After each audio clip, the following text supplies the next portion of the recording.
channel. It's African Queen Grace. There's been exciting things happening in the channel of late. It's more of Kisumu, what we're doing, investments, and it's so exciting. Guys, you better keep tuned because there's lots and lots more. Today I have a special guest.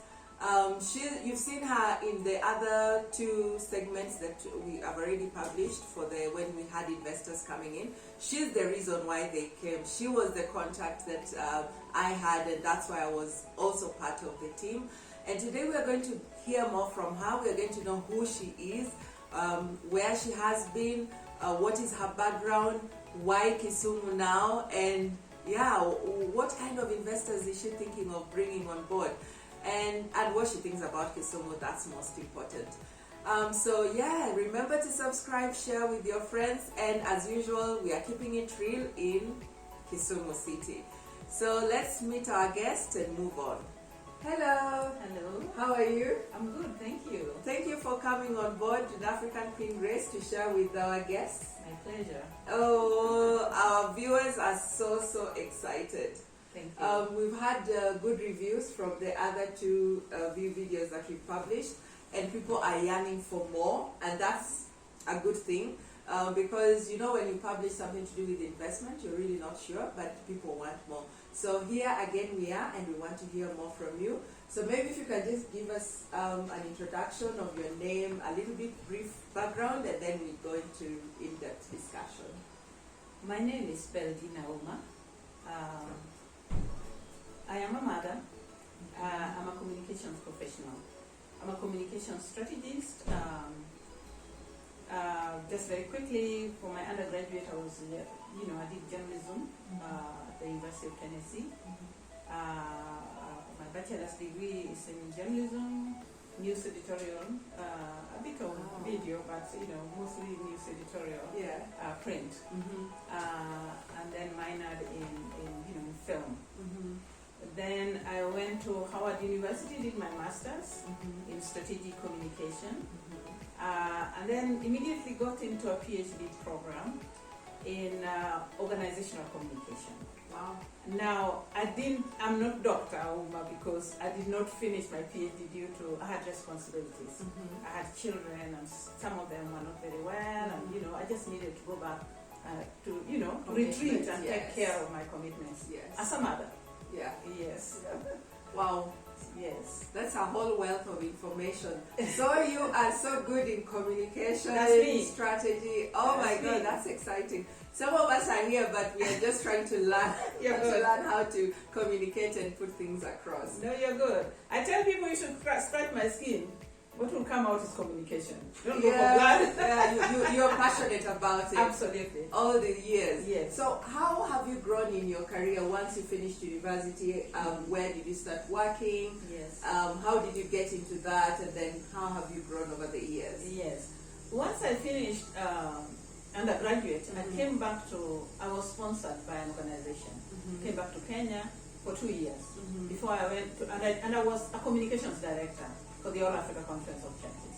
Wow. And then quickly, after 2 years, I figured I would not grow if I don't have a master's. That's when I applied to Howard University and went back to Howard to do my master's. And when I finished my master's, started PhD, as I said.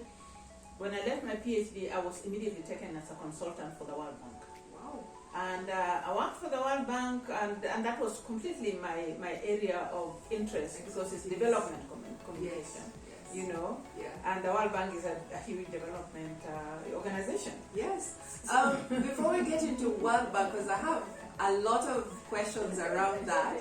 I mean, anybody who's worked in World Bank, I mean, that is like it's the go-to. Those are some of the big institutions people would long to work in. Yes. But before I go into World Bank, what are your thoughts around people who've gone abroad? Africans, mainly people from Kenya or other African countries, and they don't come back for one reason or the other. Some of them come back and they struggle to get into the careers that they had gone to school for. Yes. Like, what advice would you give? Okay, first of all, to begin with, career. If you're abroad there, you need to practice your career, your profession. Go ahead and do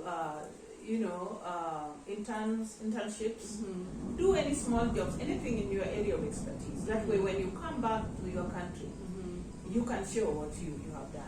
If you are there long enough to take on a career and then, take a job, a long-term job, do that. In terms of coming back, there are many reasons why people don't come back. Number one is expensive. The ticket is expensive. Number two, some people don't have papers. So you are there, you are hiding and peppering, Yeah, and doing menial jobs to make your ends meet. Yes. So you can't come out of the United States because you will not go back in. So some people stay that long for that reason. But my advice for people who have papers, be coming to Kenya, try to make some money. In the US, you can carry 5-6 jobs. So I did that, even with full class schedule. Carry as many workload as you can in terms of, getting half job here, half job, quarter job there. Make money and come home. Even Americans themselves, they do summer jobs so that they can go to Disney World. Make that money or come to Africa, to Mombasa. So when we see them, there was always this notion of they are having money, but actually they've worked and saved. Yes, you can only work and save. In the US, there's no easy money. Yeah. So make that money, the little money, buy your ticket, look for sale of tickets. Of course, you want to be very stingy about your money. Yeah. And come home. Be in the village or in the city, whatever you want to be. Feel Kenya. I used to come every month, and I had other reasons for being able to come that quickly every year. But come home, and that way you will have your connection with home. Yes. And when you eventually come back, even me who used to come like so many times a year or once a year, I still have had a shock. There's a shock related to adjusting. Yes. So those are the things that make some people come briefly, pack up and go back. But when you come for the, if you come that you are repatriating, coming back home, come for the long haul. Yeah. There are opportunities here, but you have to find them. Exciting ones. Okay, so let's go back to your career in World Bank. Yes. How did you get in, and how can people get in? And I know when I was noting down my questions, I said, how can someone get a career? I don't only want to talk about the youths who are beginning their careers. Yes. There are even people who've been in the industry for long, but they want to switch and come to World Bank for one reason or the other, because it's a good employer. Yes. So how do they get in? Okay, getting into the World Bank is tough. It's hard. You need to do several things, and each one and each individual's entry is different. It took me 14 years to get to the World Bank. Get a job there. Yeah. I started as a consultant. Small consultants is where you are the donkey for the officials who don't want to carry the full load, and so you are the one who does everything. You don't get credit, they get credit. Yeah. The only thing is that when eventually you're done with that project, they will give you a recommendation. But don't expect credit. They will take all the credit of the work you do. So if you are lucky, and that's lucky, if you are lucky to get some small consultancies, start with that. Do consultancies, then that way you have access to the World Bank. Because the World Bank is a fortress. You can't just walk in. Yeah. You have to be able to be authorized to go in. So while you are there, go to coffee with as many people as possible. Network. Talk to people, ask them to go to coffee with you. If they say come to my office, go to their office. Don't waste their time. Be very clear about what you want. They will tell you to redo your resume. Don't feel insulted. Redo it the way they advise you. Yeah. Okay? It will be a process. For me, it was 14 years, as I told you. It will be a very long, it shouldn't be that long, but it can be very long. So eventually, when you're there, you will also be privy to ads, they advertise, internal advertised jobs. Apply and apply and apply. One day you will be lucky to be shortlisted, and then you will have references from within the bank, people you have done consultancies for. The references may be good, and then you get a job. And then you get an interview.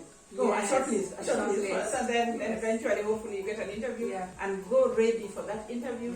Impress, and hopefully you get a job. I know one thing that candidates struggle with in Kenya, and mainly it's just because I'm also in HR. I understand, because you find there's lots of applications, thousands, which have to be sifted through.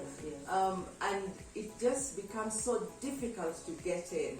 And sometimes even the candidates don't understand that it's not only the interview process, there are other things that are looked into, like your body language, how you relate with people, are you a snob, you know, are you social, because depending on the role that you're coming into.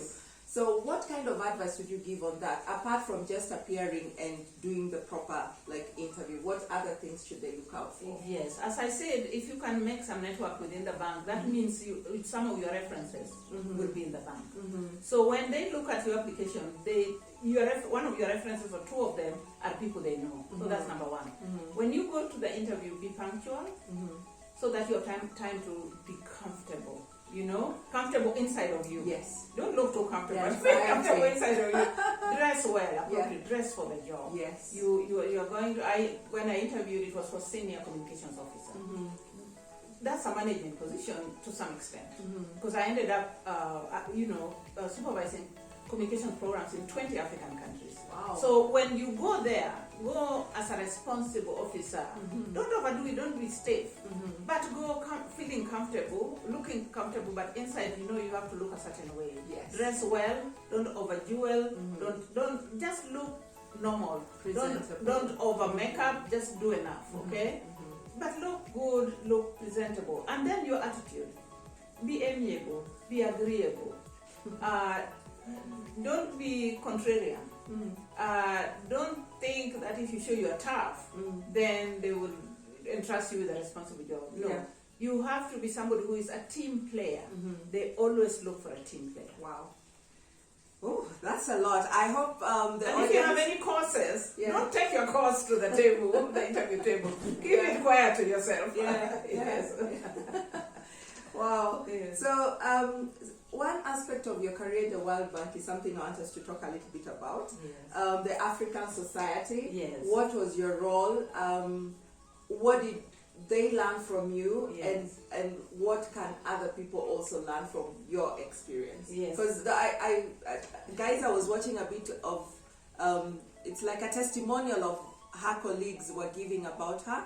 And there was a lot that was being said about the African Society. So I wanted her to shed a little bit more light on that so that we get to know what role she played. Okay, the World Bank Group IMF African Society is an organization of Africans working for the World Bank and IMF.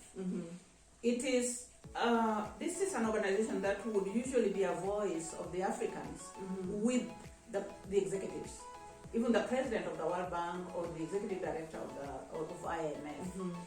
So you get elected for this position. There's a proper election. In fact, very digitized, very proper. People voting? People vote. People vote. And you have, for me, I campaigned at the headquarters and at regional offices around the world, by the way. Because there are Africans everywhere, not only in Africa, who can vote, who are eligible to vote.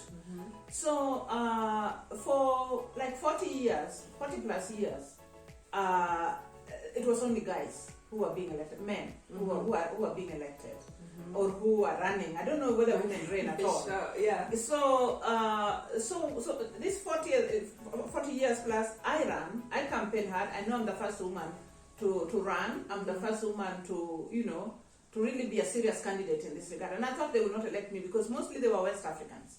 The only non-West African was some Congolese guy, the one who was before me, who I replaced. Otherwise, so I decided to campaign very hard, to be very astute, to put out statements and everything. And then I was elected the first woman ever in this kind of position after 40 years of existence of this organization.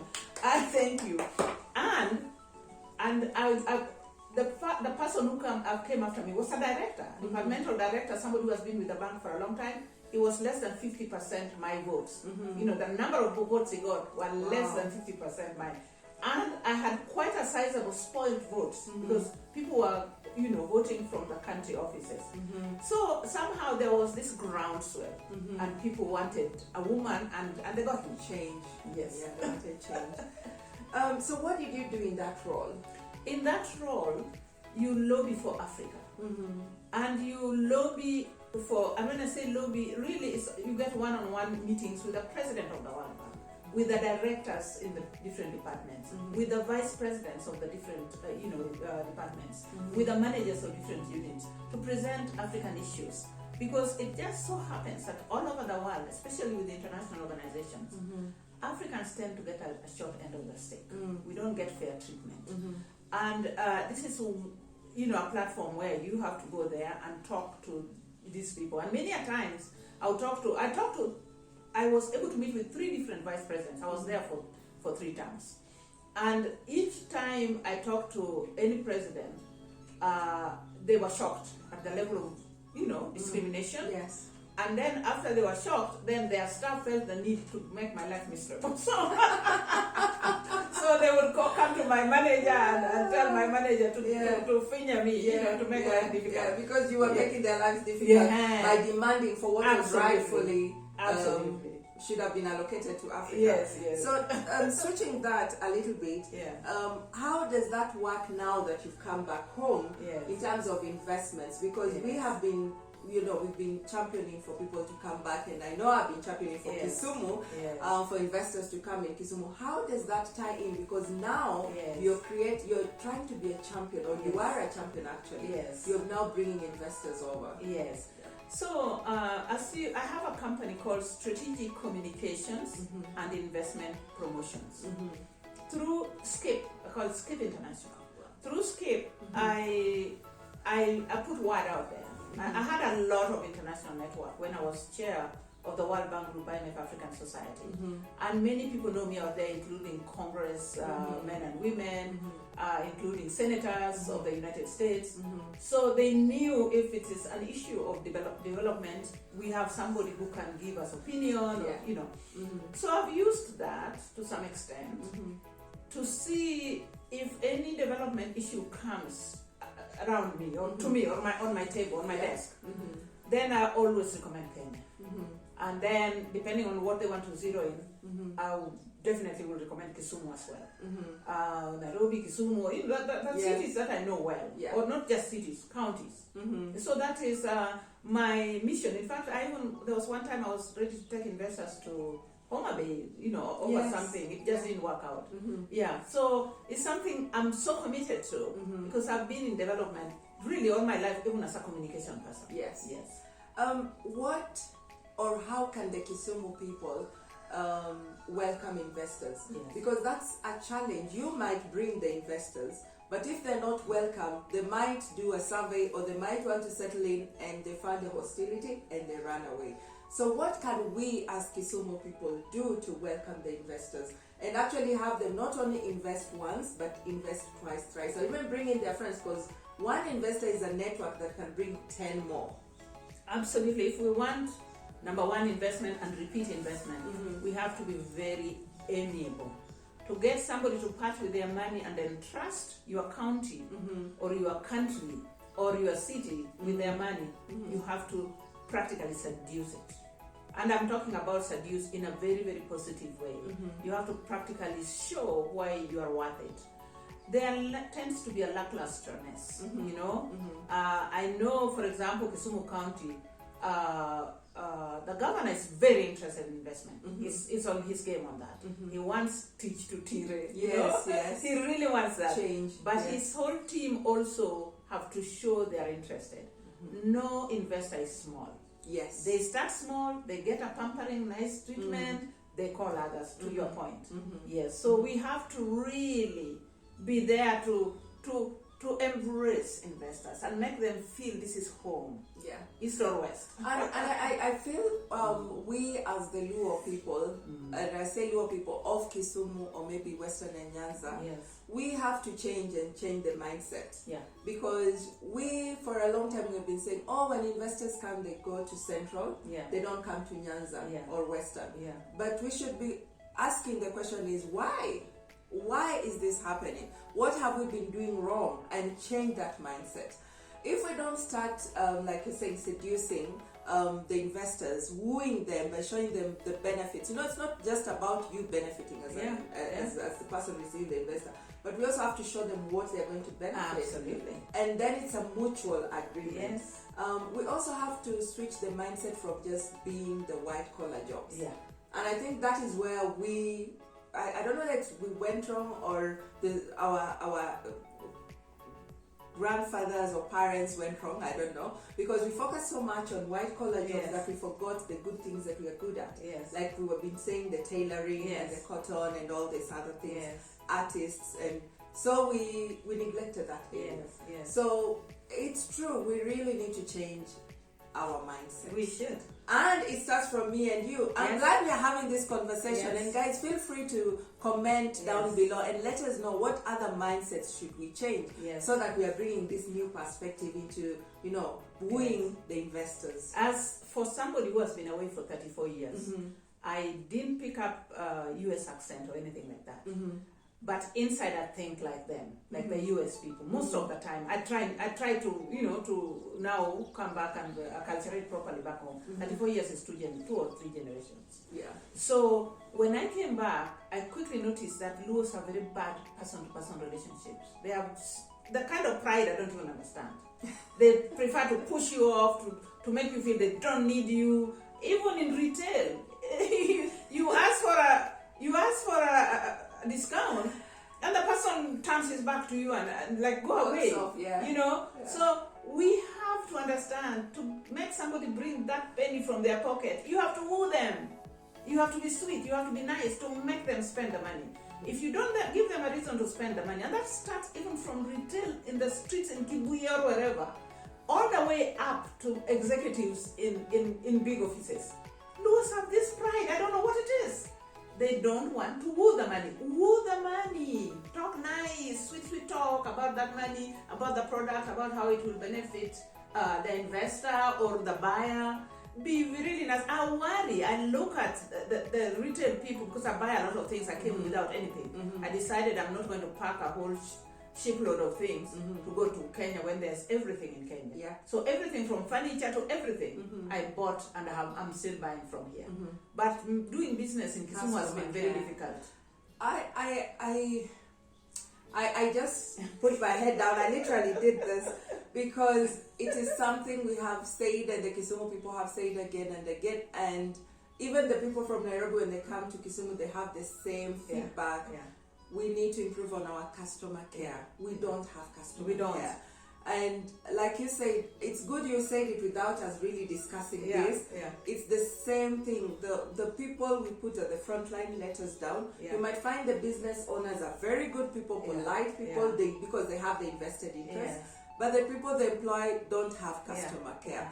And I remember there was a time I put on my Facebook page and I said, I literally would like to train the hoteliers on customer care. Please let us do this, because I feel we are employing people and we are not empowering them with training skills. And they come with their baggage. They come with the, so you think I'm small because I'm on the behind this small desk or something. We don't care who you are. Just give me good service. I love you. Let me tell you, in Nairobi, I've been away from Nairobi now for a year. I left last October.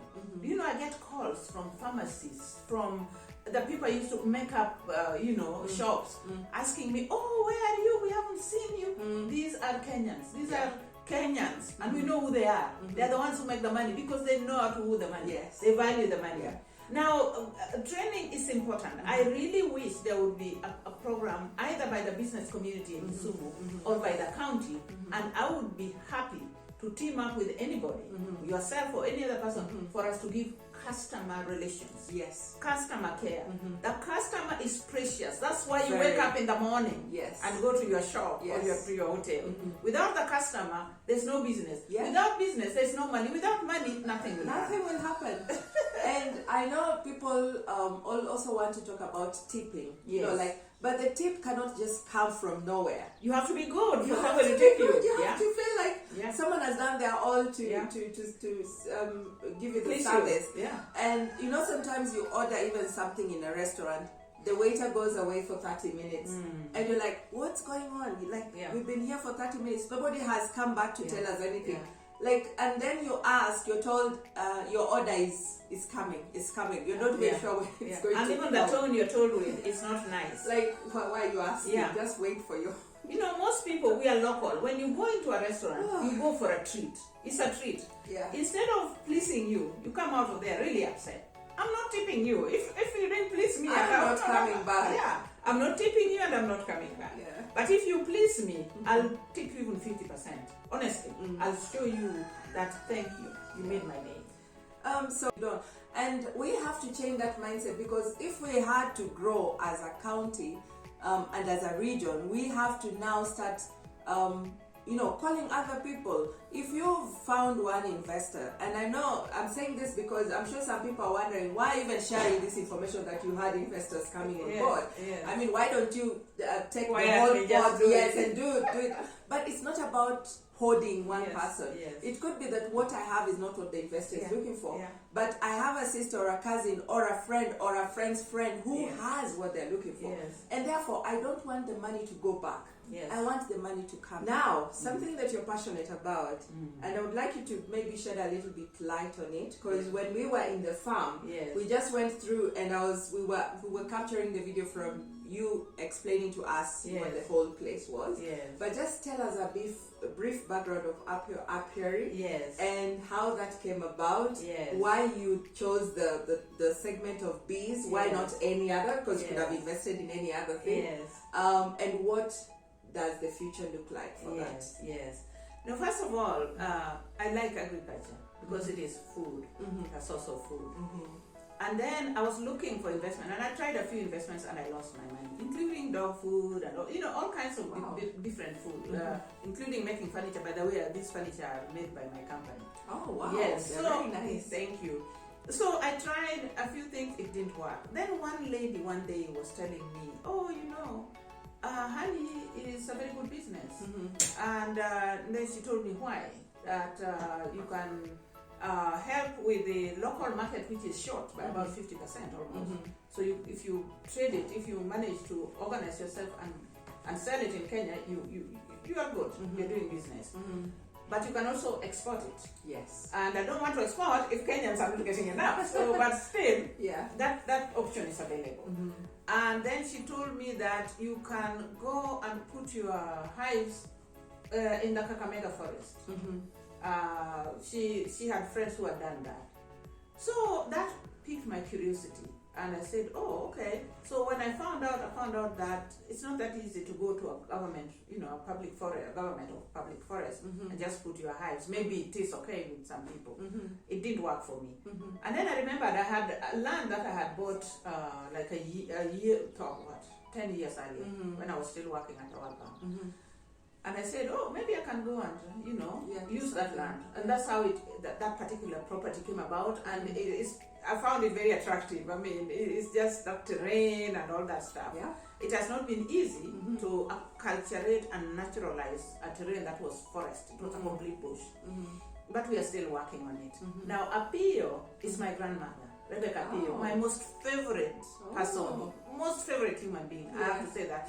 All my other relatives, sorry, but Rebecca is my most favorite. Oh my God, anytime I think of her, I feel so good. Yeah, she was a wonderful grandma. Yes, and I lost her almost 20 years ago, and she's like fresh like yesterday.